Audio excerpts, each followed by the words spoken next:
নমস্কার বন্ধুরা, আল্লাহ কুকিং চ্যানেলে সবাইকে স্বাগত জানাই। আবার একটা রেসিপি নিয়ে চলে এলাম। দেখো, প্রচণ্ড গরম পড়েছে, সেই জন্য পুকুরে টাটকা বাটা মাছ দিয়ে ঝিঙে দিয়ে একটা পাতলা গরমের জন্য উপযুক্ত একটা ঝোল করেছি, সেটাই তোমাদের সঙ্গে শেয়ার করলাম। দেখো, প্রথমে একটা বাটি নিয়েছি, তাতে কিছুটা আদা আমি বেটে নিয়েছি।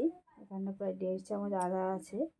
তার সঙ্গে দেখো সামান্য হলুদ গুঁড়ো, 1/2 চামচ হলুদ গুঁড়ো, আর 1/2 চামচ লঙ্কার গুঁড়ো, আর সামান্য 1/2 চামচের মতো জিরে গুঁড়ো দিয়ে সামান্য জল দিয়ে এটাকে আমি ভিজিয়ে রাখবো।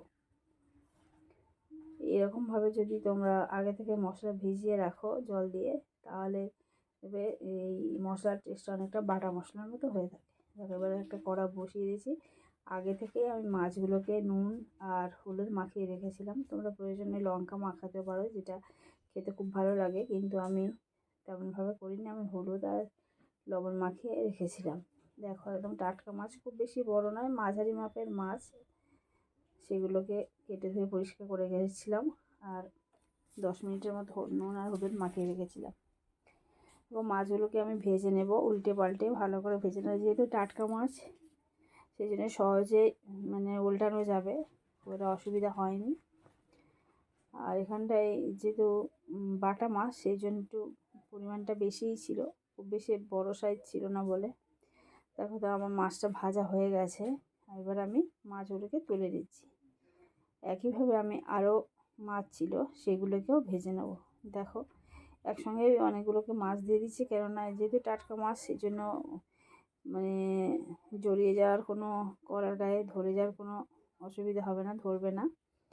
দেখো, এইভাবে বাকি মাছগুলোকে আমি একইভাবে ভেজে নেব। তো বন্ধুরা, এই যা গরম পড়ছে, তাতে এই ঝোল জাতীয় ঝিঙে, যে টাটকা ঝিঙে দিয়ে পুকুরের টাটকা মাছের ঝোল খুবই ভালো লাগে।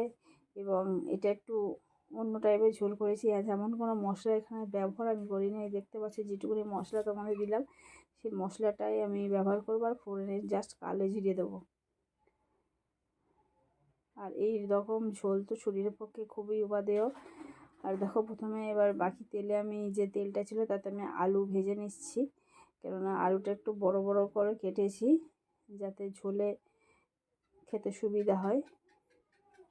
আর একটু খুব বেশি লাল লাল নয়, মোটামুটি একটু ভাজা ভাজা আমি করে এই আলুগুলোকে আমি তুলে নেব।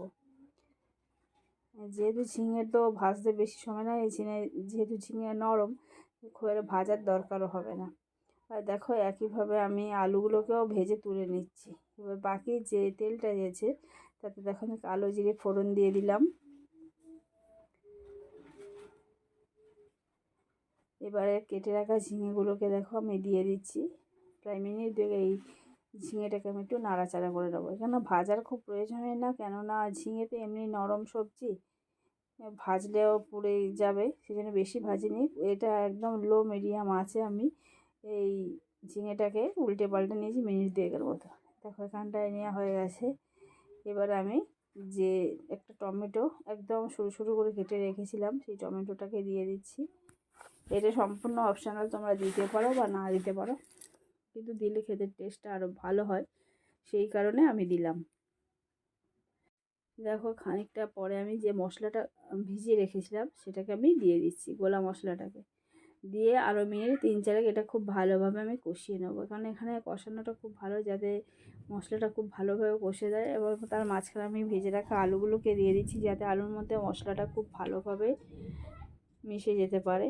আর বন্ধুরা, আকাশ প্রচণ্ড রাখছে, তার মধ্যে 3-4 দিন আমি ভিডিও ছাড়তে পারিনি, একটু ব্যস্ত ছিলাম। যেহেতু এখন অন্নপূর্ণার ভাণ্ডারের দায়িত্ব আমাদের ওপর এসে পড়েছে, সেই কারণে। যাই হোক, দেখো এখানটায়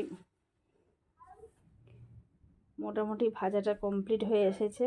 এখানটায় দেখতেই পাচ্ছ তোমরা, বেশি কষানোর বা বেশি ভাজার কোনো দরকার নেই, তোমাদের দেখিয়ে দিলাম। দেখো, এরকম ভাজা ভাজা হয়ে গেলে আমরা এবার জল দিয়ে দেবো। জলটা তোমরা যে যেমন ঝোল রাখবে তার ওপরেই দেবে। এবারে দেখো, জল দিয়ে দিচ্ছি। আমরা মোটামুটি ঝোল খুব বেশি রাখিনি, কিন্তু একটা তরকারি ভাত হয়েছিল বলে মোটামুটি ঝোলটা ছিল। আর গরমে অন্য কিছু করার কোনো আগ্রহ দেখায়নি, প্রচণ্ড গরম। আর বিশেষ করে রান্নাঘরে তো প্রচণ্ড গরম। যাই হোক বন্ধুরা, দেখো তরকারিটা ফুটে গেছে। আলুটা মোটামুটি সিদ্ধ হয়ে গেছে, একটু হালকা বাকি আছে, সেটা মাছ দিয়ে আমি আরও কিছুক্ষণ ফুটিয়ে নেব। ফুটিয়ে নিলে রেডি হয়ে যাবে আমার এই কালো জিরে ঝিঙে বাটা মাছ দিয়ে ঝোল। তা বন্ধুরা, আমার রেসিপি ভালো লাগলে অবশ্যই লাইক, শেয়ার, কমেন্ট, সাবস্ক্রাইব করবে। আর ফেসবুক থেকে দেখলে অবশ্যই পেজটাকে ফলো করবে।